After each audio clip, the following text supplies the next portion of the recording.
Ya, hari ini tanggal 23 ya, malam-malam nih. Besok bursa ya, buka ya, hari Senin. Teman-teman, ini bukan ajakan untuk menjual dan membeli ya. Bukan ajakan untuk memaksa menjual dan membeli ataupun mempengaruhi. Ini adalah rekaman saya, jadi sebagai pembelajaran aja buat kita-kita ya. Siapa tahu ada yang harus diambil, silahkan gitu ya. Yang pertama, teman-teman, kemarin ada yang di komentar itu ada yang nanyain Prim, tolong di istilahnya di apa ya?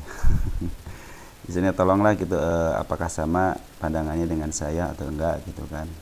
Nah, ini Prim sebenarnya udah dibahas ya. Pada tanggal 21 coba aja lihat di apa namanya di YouTube di ini di tanggal 21 ya. Dia nyatu sama MLVL ya, sama Prim. Nah, ini Prim juga pembahasannya emang untuk tanggal terakhir ya. Coba aja dilihat Prim ya, nanti kalau ada updateannya. Biasanya saya kalau emang harus diupdate, yang keburu sama saya ya saya update, ataupun dari informasi dari teman-teman ya.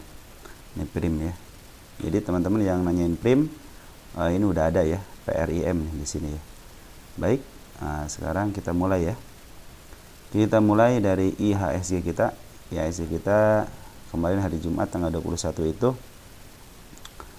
dia ada isian ya, masuk 1,168 triliun, lumayan gede ya. Jadi udah mulai kembali ini.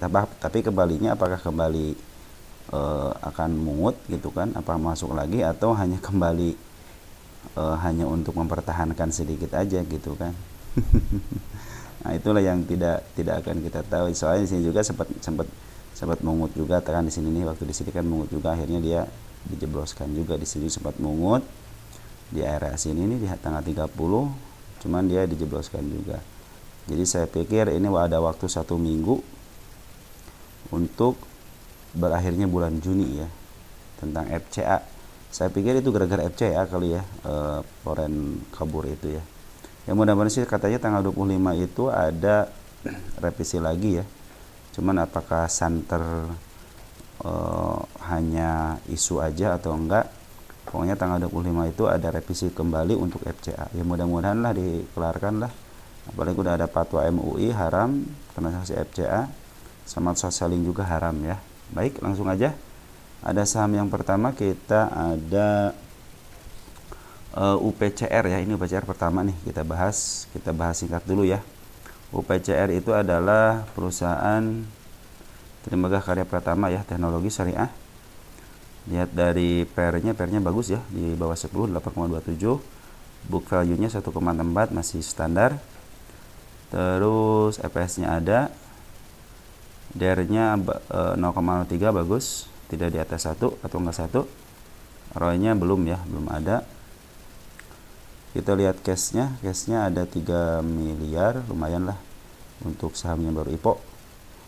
Terus ada hutangnya 3 miliar ya. Ini ada net income 4 miliar untuk kuartal pertama pertama di tahun yang sebelumnya 5 miliar. Jadi ada penurunan 1 miliar. Kita revenue lumayan ada penurunan gede ya, penurunannya nih teman. Sekarang itu walaupun pendapatannya segini, tapi bisa meminimalis kerugiannya ya, bukan kerugiannya, istilahnya net income-nya masih bisa diminimalis, cuma 1 juta selisihnya, 1 miliar, maaf. Baik, kita langsung ke lukisan market maker aja. UPCR sebenarnya kalau dari ini kan cuman melihat fundamentalnya aja, tapi kalau dari lukisan market maker kita akan lihat isiannya seperti apa ya. UPCR, lihat bid dan opernya dulu. Bid dan opernya rapih ya, bagus ya, rapih ini. Ini juga cuma di sini 02 nih UPCR ya. Sini 02 nih di harga 6362 ya. 6362 berarti area sini ya, berarti ya. Area sini nih. Area di sini di bawah sini belum lihat. Kita harus pendacat deh. Kalau ke pendacat ketahuan nih di mana posisinya ya. kita 3 tahun di 62 itu di harga kita 5 tahun deh biar ketahuan tahun berapa. Januari 22 nih dia mulainya, berarti ini udah sangat-sangat ada value ya. Jadi ada di sini, ada di 62 itu ada di sini nih, ada sini ya. Waktu tahun 2023 ya, bulan Juni ya. Nah, berarti bulan Juni itu emang lagi di bawah nih ya. Mudah-mudahan sih ini bisa diangkat lagi ke harga 178 ya. Soalnya ini di bulan Juni ini sama bulan Juni ini, sini kita lihat di sini ya nanti ya. Nah, lihat tuh. Ya, ini bulan Juninya ya. Bulan Juninya itu tanggal 5 tuh. Ya posisinya di bawah sama seperti di 64 ya. Ya, di 62 tuh mah di 62 ya. Di bulan Juninya di 62. Ya, mudah-mudahan sih istilahnya bisa diangkat ke sini lah gitu ya, ke 186. Mudah-mudahan atau enggak ke sini nih. Ke 152 ya, atau enggak ke support jadi resist di sini 98 ya. Seperti itu teman-teman. Nah, kita kalau lihat isian, nah ini sebenarnya ini lagi ada pembuangan ya untuk UPCR itu ya. UPCR ada pembuangan nih, bandar lokal benar-benar ngebuang signifikan. Foreign itu belum masuk ya, belum masuk dari mulai bulan Mei 21 belum masuk lagi. Terlihat di sini garis foreign cenderung datar, artinya datar tidak melakukan apa-apa, tapi garis bandar lokal udah menunjukkan penurunan yang signifikan. Waktu hari Jumat aja dengan volume besar itu ternyata dia ngebuang barang. Makanya hati-hati, mudah-mudahan sih hari Senin ada pungutan ya. Mudah-mudahan ada pungutan. Hati-hati dengan shadow seperti ini, dia berarti jualannya keren ya, diangkat, dibanting lagi. Ya otomatis pada nyangkut ya kalau yang istilahnya beli di atas. Makanya kalau mau beli ya di sini aja lah, di harga 69 gitu kan. Kalau enggak di harga 70 itu masih bisa. Soalnya ini bagus nih, apa namanya, candlenya bagus nih ya, ini candlenya bagus ya. Paling area sini aja nih di 71 aja mungkin ya. Kita lihat di sini ada candle merah, candle merah di harga di 86 ya. Candle merah di sini tidak ada ruang untuk gap ya. Di sini enggak ada ruang untuk gap, udah ketutup semua, tinggal area merah aja di sini di 85 ya. Mudah-mudahan dengan ada isian dari bandar lokal, so ini bandar lokal yang menguasainnya ya, terlihat jelas di sini ya, bandar lokal yang menguasain. Mudah-mudahan sih besok pas pembukaan market ada pungutan, walaupun dia ke bawah ataupun ke atas, tapi kalau ada pungutan patut diperhatikan ya. Bagi yang nyangkut, mudah-mudahan sampai ke sini lagi lah, ke harga 86 di sini ada candle merah gap ya, yang mengartikan dia mau ke sini. Sebenarnya waktunya tinggal nunggu waktu aja kan, kalau saham nunggu waktu aja ya. Manfaatkan shadow seperti ini untuk keluar ataupun untuk scalpingan ya, manfaatin aja. Jadi dari bandar ini belum ada isian. Siapa yang ngebuang? Tanggal 21 siapa yang ngebuang?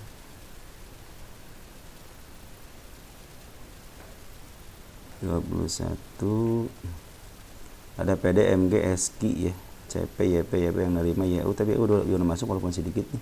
Ada kakak juga udah masuk ya. Mudah-mudahan si YU sama si kakak bisa menahan harga di sinilah ya, minimal dia ngumpulin barang lah gitu ya.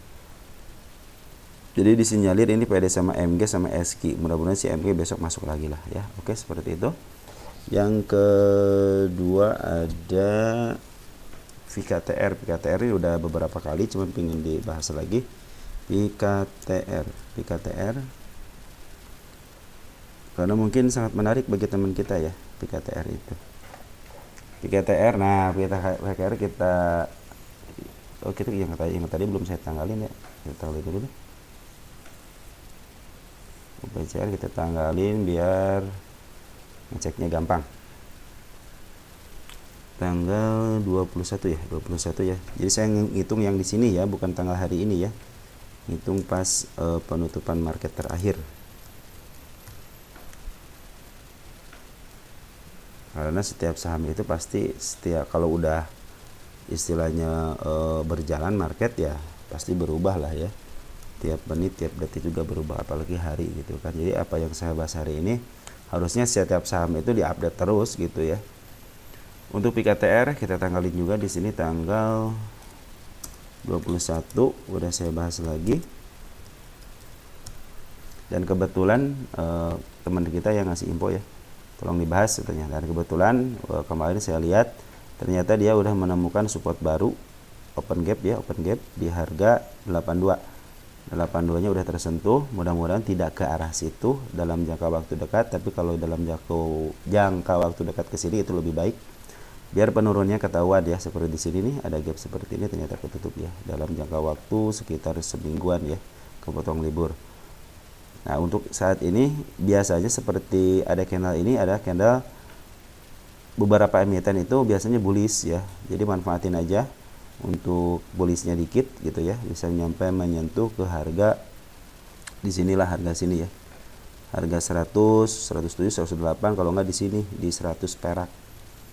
Di harga 100 peraknya ya. Mudah-mudahan ya. Tapi hati-hati di harga 81-an ya, 81.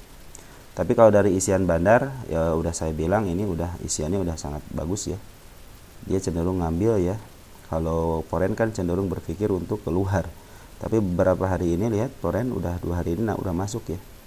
Nih, foreign udah masuk ya. Kita lihat foreign siapa yang masuk tanggal 21 22. Digabung aja, kemarin kan kita bahas nih, sebenarnya kita bahas ya. Kita foreign siapa yang masuk? Oh, CC ya betul, CC, ZP, AKBK udah pada masuk. Kita lihat grossnya. Cuma AK doang yang jual, berarti ini CC, ZP, AK, bukan AK, BK, TP sama YP, walaupun YP sedikit udah pada ngambil dengan tidak membuangnya. Jadi ada lumayan lah kalau CC udah ngambil gitu kan, CC udah manggil lagi udah ngambil, biasanya dia jualannya agak di atas sedikit ya. Ya manfaatin itu aja ya. Untuk lokalnya kita lihat siapa lokalnya yang ngambil. Oh, yang ngebuang ya, siapa yang ngebuang ya, masih ngebuang ya. CPFZ udah ngebuang. Tapi udah masuk YJ nih, YJ luar biasa kalau apa namanya, kalau jadi market maker nih, YJ, YB, YJ, YB, kadang-kadang itu kerjasama tuh. Ini KI juga udah mulai masuk nih, KI. Si KI lagi banyak duit nih, lagi ngambil barang di bawah nih. Hampir setiap emiten itu KI itu selalu masuk ya. Dan ingat emang bandar lokal lagi ngambil barang ya. Kita akan lihatin besok apakah dia mau ngambil barang sekaligus memaaf harga atau dia ngebanting ya. Nah, kita akan lihatin besok ya. Tapi perkiraan saya sih perkiraan ya. Harusnya kalau lihat candle seperti ini ada naikan dikit lah. Soalnya CC sama BK udah masuk. Terus saya bilang ini hati-hati di harga 82. Mudah-mudahan menyentuhnya dalam jangka waktu sedekat, biar ketutup aja biar tenang ya. Jangan sampai menutup seperti emiten kemarin itu kan, menutupnya jangka panjang banget itu, jauh gitu. Yang ke berapa nih, yang ketiga ya. PKTR yang ke 3 berarti. Sekarang ada Sola. Sola ini saham FCA kan sempat dibahas ya, Sola juga yang belum melakukan apa-apa. Sekarang Sola udah mulai ada tendangan ya, udah ada tendangan di sini lihat ya, udah mulai ada tendangan agak tinggi ya. Di bandar lokalnya udah mulai ada tendangan tinggi. Foreign belum melakukan apa-apa ya. Jadi ini informasi dari teman kita bahwa FCA-nya Sola itu sekarang udah ada tendangan ya. Berarti kan bertanda bagus bahwa si Sola emang mau gitu ya, mau diangkat. Kita hapus dulu yang area sini. Kita fokus sekarang ke harga FCA tanggal 21/06/2024. Siapa sekarang yang ngambil untuk hari tanggal 21? Kita lihat di all dulu.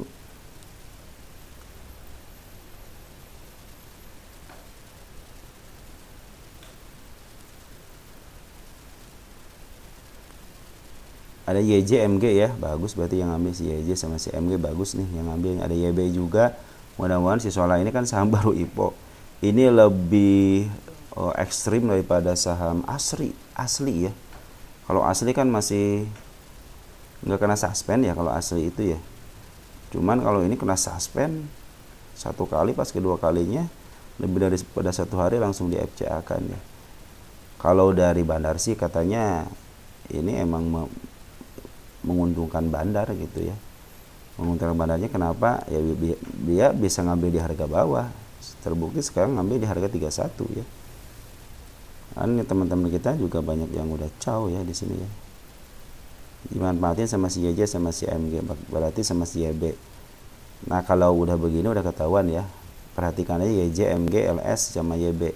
Tapi saya cenderung sama YJ ini nih, YJ akan bersama dengan MG ya, kemungkinan, atau enggak sama YB ya, biasa seperti itu. Karena YJ sama YB kadang-kadang dia satu kloni ya. Kalau si Becky sama si MG kadang-kadang gitu ya. Jadi ini Poren masih ada, cuman dia belum melakukan apa-apa ya semenjak dia di suspend ataupun semenjak dia di FC akan cenderung diam. Tapi di sini garis bukan garis apa namanya, ini diagram ini nih, diagram equalizer ini menunjuk Smart Money udah masuk ya. Ini juga udah kempes di sini waktu tanggal 21 udah kempes ya. Tapi masih banyak lah ini. Kalau dia mulai udah kempes banget, tidak ada tanda-tanda berarti dia lagi jualan ya. Ditandai dengan ininya kempes, volumenya meningkat ya. Nah, seperti itulah cara kerjanya untuk frekuensi analyzer. Di sini kempes, berarti di sini harus ada volume. Sehingga ada volume dikit kan, di sini ada volume dikit nih. Nah, ini volume dikit hijau, bukan volume pembuangan tapi ini volume pengambilan ya. Ya, seperti itu teman-teman. Terus ada saham terakhir, ada Goto. Nah, inilah Goto, sang legendaris. Sekarang ini sang legendaris Goto itu ya. Di saham Goto ini udah banyak yang memperkirakan akan di FC akan ya. Cuman kita tidak tahu, kalau pasar berkehendak ya tidak menutup kemungkinan gitu kan. Kalau market maker ingin berkehendak tidak, ya tidak akan, soalnya kan harus di 50-51. Ini udah mulai pergerakan 2 hari 50-51 ya. Ini terlihat jelas ya kalau Goto emang lagi ada pembuangan sama Poren, walaupun Poren sama bandar lokal ya. Cuman ini ada kabar baiknya nih. Kabar baiknya ini ternyata satu hari ini, kemarin hari Jumat tanggal 21 dia ngambil ya. Terus dari bandar lokal udah 2 hari ngambil ya. Bagus, berarti kan ini tahanan 34 sama 21 udah ada yang siap di harga 34 dan tahanan 21. Yang ini tahanan normal nih, ini udah normal semua kecuali di sini ya. Di sini ya seperti emang udah kekurangan barang nih berarti nih. Si bandar gedenya udah kekurangan barang, di sini aja kan udah tipis banget nih. Ya, tipis banget di sini. Jadi ada tahanan cuman di 51, 52, 53, sama 54. Ini tahanan normal. Tapi ini ada kode 4. Artinya mungkin kalau kode 4 kan biasanya saya bilang kalau kode 4 biasanya dia ditahan atau enggak turun ya. Kalau sekarang kan 50-51 kemungkinan dia ditahan sampai hilang tanda angka 4-nya aja nih. Kita akan lihatin kodenya yang keluar apa lagi. Cuman di sini emang kekurangan barang dia. Nah, si bandarnya kekurangan barang. Terlihat jelas ompong banget ya. Ngejlog gitu kan. Di sini ada 21 juta. Biasanya kan ribuan ya, sekarang 21 juta. Yang punya duit 34 juta gitu kan. Kalau dilihat dari sini seimbang ya. Lihat seimbang nih. Antara istilahnya bid sama opernya seimbang. Ya. Bisa diperhatikan di sini seimbang. Yang artinya emang apa? Emang di sini ada gitu, udah mau siap, istilahnya udah siap nampung gitu. Mereka aja punya dana untuk 34 juta lot gitu kan. Nah, sini BK udah mulai dimanfaatkan sama BK bukan sih, harusnya si BK sih, benar kan dimanfaatin sama si BK. Kita lihat Poren aja deh dulu ya. Kita lihat Poren, BK ternyata memanfaatkan 50 ini, di harga 50 ini untuk beli 40 juta lot. Tuh kan 40 juta berarti satu papan untuk penerimaan ya di harga 50. Ada KZ cuma 1,2 untuk satu tik aja. Berarti kalau tahanan kan biasanya 2 juta, berarti ini punya 8 tik tahanan nih. Tetap ya Goto tetap dikuasain sama Poren ya. Kita lihat domestik siapa yang ngambil. OMG cuma sedikit. Domestik ada pengambilan cuma sedikit, 2 hari dia turun 2 hari ya. Nah, 20 nya siapa? MG juga sama LG sama YB sama YZ. Cuma ini barangnya sedikit ya. Nah, ini kan mendekati akhir Juni nih. Mudah-mudahan si Poren masuk lagi lah ke pasar Indonesia ya. Kalian juga kan dari bulan apa tuh? Maret, April, Mei, Juni lah. Mei, Juni kan lagi bearish ya, lagi bearish banget. Untuk scalping aja agak susah gitu kan, sahamnya terbatas, jadi susah gitu. Kalau lagi bearish kan ngambilnya susah banget gitu keuntungannya ya. Tapi itulah kondisi market ya, kadang-kadang bearish, kadang-kadang bullish. Nah sekarang kita lagi diuji dengan bearish ya. Saya mengalami, sangat bersyukur karena saya salah satu angkatan trader corona. Saya itu karena angkatan trader corona gitu ya. Nah sekarang saya melewati yang namanya pilpres, saya melewati ya, sangat bersyukur saya. Terus pergantian presiden melewati, sangat bersyukur juga. Mau kondisi market apapun, yang penting saya bisa melewati aja kondisinya seperti ini gitu kan. Ternyata yang dibilang Mei berdarah Mei berdarah ya, Mei berdarah artinya lagi pembuangan di bulan Mei gitu ya, istilahnya terserah kalian lah. Kalau saya bilangnya Mei berdarah karena merah-merah gitu. Ya mudah-mudahan si Goto ini udah ada isian, BK udah masuk dengan jumlah yang luar biasa. Kalau digabungin di tanggal 20 itu sekitar 41 juta lot ya, dan dia pemegang 2 hari ini pemegang lot terbesar ya. Ya mudah-mudahan si AK masuk lagi lah gitu ya. Si AK kan kemarin ngebuang nih.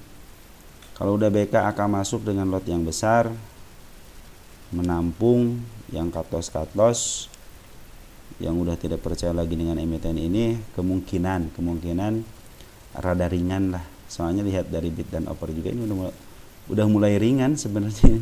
Ya kan BK mah dananya tidak terbatas bro, mau dimakan sekaligus juga bisa gitu kan. Cuman ya BK juga kan memikirkan trading harus trading dengan baik gitu kan, harus punya strategi dengan yang baik gitu kan.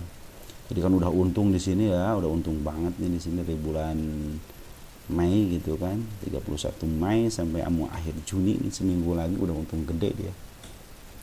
Ya kalau dia ngambil di harga 50-51 ya dengan nominal sekian gitu, 41 juta lot ya, sedikit buat dia. Makanya di sini jualannya aja udah keren banget dari sini jualannya ya.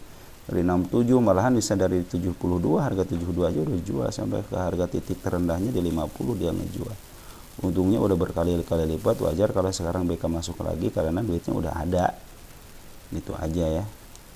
Makanya kalian nanti kalau trader di saham Goto ikutin aja BK masuk gitu, ikut masuk, dicicil. BK aja kan ngebelinya dicicil gitu kan. Apalagi kita gitu kan, jangan sampai sekaligus kayak apa namanya pantesan kita kalau kita suka nyangkut ya karena kita belinya sekaligus. Kalau kayak BK makan belinya nuntut tuh, MG aja nuntut, BK beli kan sedikit, awalnya sedikit kan 718.000 di harga 50, akhirnya nampung. Tapi pas lihat tanggal 21 antusias masyarakat udah kelimpungan, ditampung sama si BK kan tuh 40 juta kan. Itulah strategi yang tidak dipunyai sama retail gitu kan. Kelihatan aja waktu di sini aja nih, untuk menakut-nakuti BK masuk, ternyata besoknya ngebuang, pada dibuang, akhirnya ditampung deh ya. Nah ini juga bandar lokal juga udah mulai nampung 2 hari ini ya. Mudah-mudahan cepat diangkat lah ke harga mana lah, ke harga panah ini aja.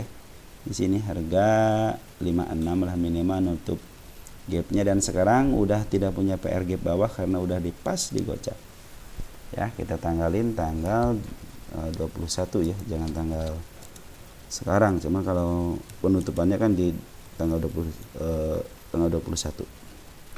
Baik, segitu aja teman-teman, mudah-mudahan membantu teman-teman. Hari ini adalah hari yang terbaik ya buat kalian. Besok harus lebih yang terbaik lagi. Bila ada kalian yang kurang semangat, tolong disemangatkan ya. Hidup jangan murung terus, walaupun cut loss terus belajar, karena tidak ada seorang trader pun yang beli pertama itu untung gitu ya, untung terus nggak ada. Semua trader pasti mengalami, yang satu nyangkut, yang kedua cut loss, yang ketiga frustasi pasti Pas tahap keempatnya udah mulai belajar, sabar, dan tidak butuh bukan tidak butuh apa namanya ya, dia berjalannya waktu itu bukan 1 tahun 2 tahun ya. Ingat 1 tahun 2 tahun itu masih ecek-ecek ya. Mereka harus berjalan minimal 5 tahun 6 tahun, minimal 1 kali 3 kali mengalami sejarah turun naiknya IASG aja gitu kan. Nah itu udah mulai ada pengalaman tuh ya. Jadi kalau kalian yang sekarang yang cut loss, yang nyangkut, nah berarti udah tanda-tanda kalian akan menjadi trader yang baik gitu kan. Karena orang-orang profesional di trader juga pernah mengalami itu. Banyak yang mengalami kebangkrutan juga banyak gitu kan. Tapi dia karena dia yakin dengan apa namanya, dengan market ini adalah sumber dari segala sumber uang, tinggal mereka belajar, akhirnya mereka berhasil. Makanya kita harus ngambil bagian dari keberhasilannya itu ya. Baik teman-teman, segitu aja. Semoga kita diberikan kesehatan terus ya, biar terus belajar. Oke, ciao ya.